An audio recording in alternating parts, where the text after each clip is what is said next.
There's a long tradition of music being linked to mathematics. This goes back at least to the ancient Greeks to Pythagoras and involves the ratios of intervals and the division of a vibrating string. There's also interest in the mathematics associated with the overtone series, the geometry of proportion, the so called golden mean, and even the music of the spheres. There's numerology in the music of J.S. Bach and George Crumb and probably Arnold Schoenberg. But I'm not going to talk about all of that. I am going to talk about music being depicted by numbers. I'm going to talk about computers. Music is comprised of sounds that can be represented with arbitrary symbols. We use notes and rests, and sometimes we use letters of the alphabet. And sometimes, when we're talking about maybe intervals or scale degrees, we use numbers. For purposes of identification, these arbitrary symbols are equally good, but for purposes of manipulation, numbers have certain advantages, namely that numbers are a part of a system of mathematics that allows numbers to be transformed into other numbers. Let's look at an example of simple transposition.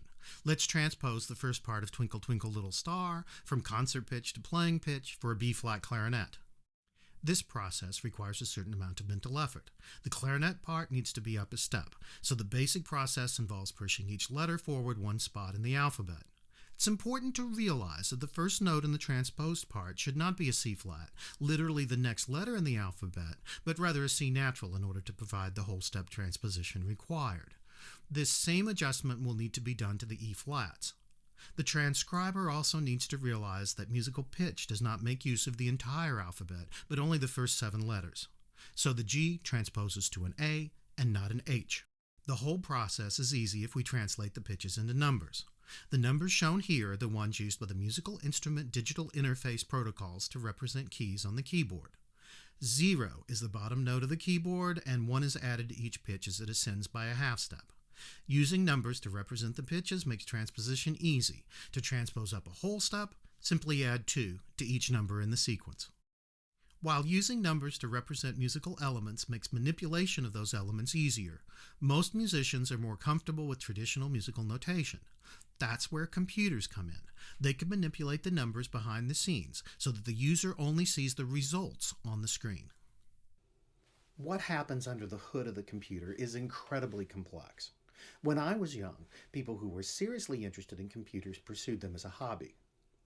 Every student science fair in the late 1960s and early 70s had 1 or 2 homemade computers. By the mid-1970s, kits became available that made it easier to build these computers. The kits contained all the parts you needed, plus plans to help you build the device. Probably the most famous of these kits was the Altair 8800 computer. I found a simulation online, and I use it in my computers and music class to show my students how these early computers worked. I often explain to my students that all computers can do is crunch numbers.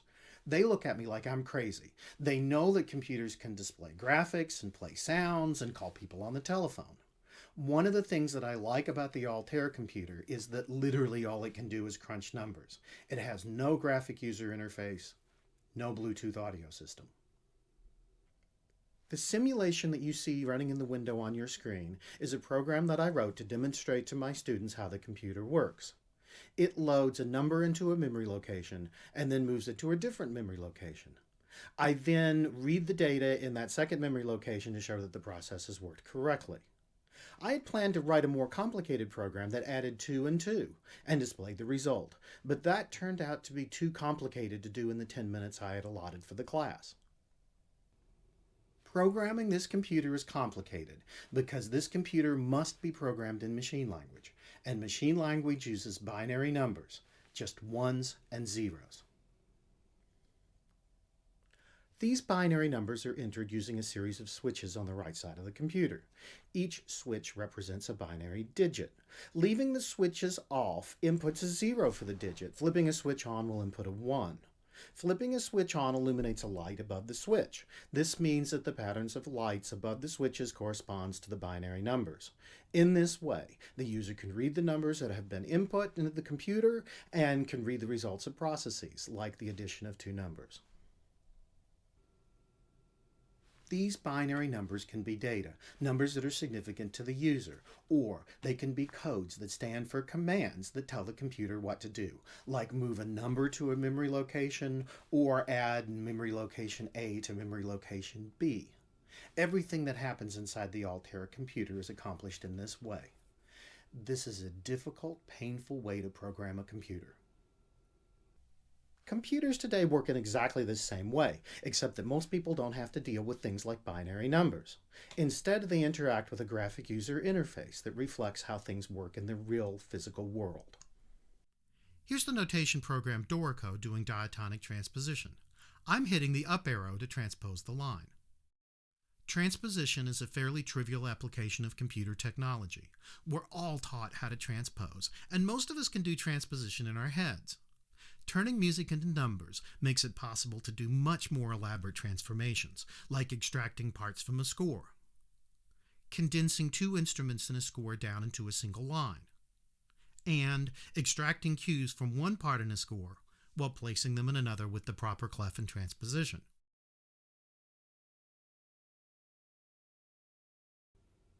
While these types of musical transformations are impressive, even seemingly mundane tasks can be made easier with mathematics. In the 1980s, I created a series of music typesetting programs that were marketed by the company Music Crafters. My idea was to create a kind of computerized music typewriter. Music typewriters replace the standard symbols on the keyboard with music characters. Here's the chart from my software manual that shows how I remapped the keyboard.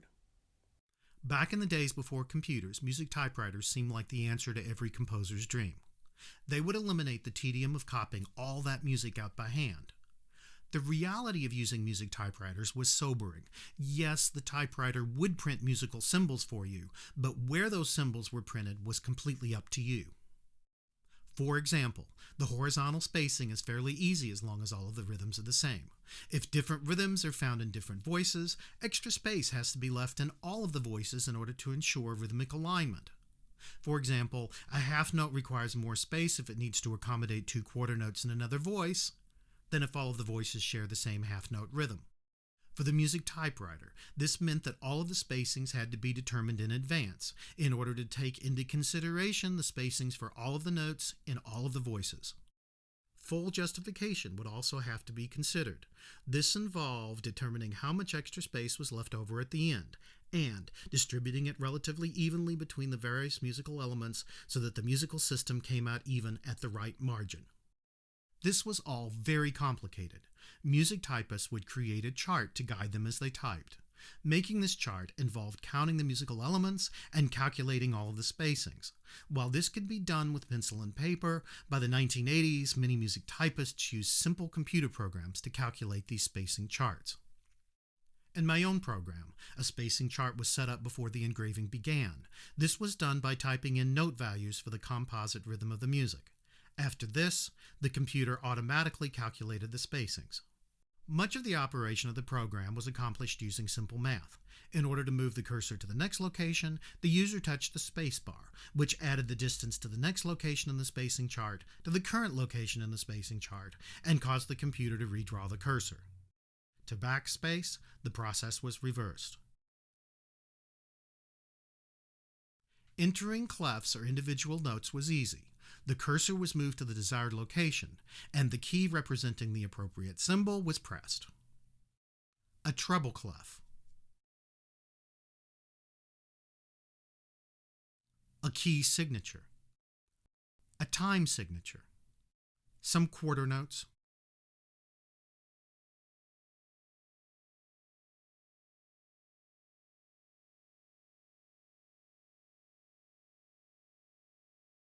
A bar line. A meter change. Some eighth notes.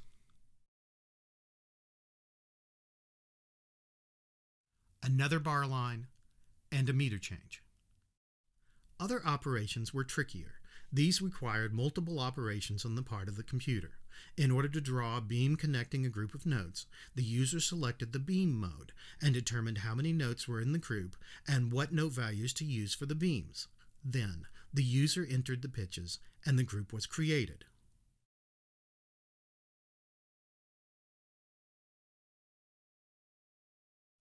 Behind the scenes, it was necessary for the computer to determine the shortest distance to any of the notes in the group, and the slant of the beam. The beam was then drawn using a rectangle. If the rectangle was slanted, the corners would protrude from the first and last stems, so these would need to be cut off, erased. In many cases, the stems of some of the notes would stick up over the beam, so these would need to be cut off too. These kinds of things require only simple math, but getting the computer code to produce good results required a lot of fussing about with details. After I got all the code written, I beta tested the program. I was reasonably happy with how it worked, but was unhappy with how it looked. You can see from the computer screen that while it's easy enough to read the notation, it really doesn't look like traditional music typesetting. It looked a little better when printed out. It was legible, but clumsy. This was partially clumsiness on my part, but it was also due to the crudeness of the computer technology of the 1980s. I optimized the style of the notation so that it was clear on the computer screen, and also on the dot matrix printers that were common at the time. The problem with that approach was that I had intended the program to replace the music typewriter, and in order to do that, the output would have to produce traditional-looking, professional quality notation. I got lucky in that the Adobe Corporation came out with their Sonata music font about the same time that I was beta testing my program. My business partner, Jack Griffin, and I called up Adobe to discuss the use of their new font. Adobe had produced a very impressive sample page of a Bach violin sonata using the font.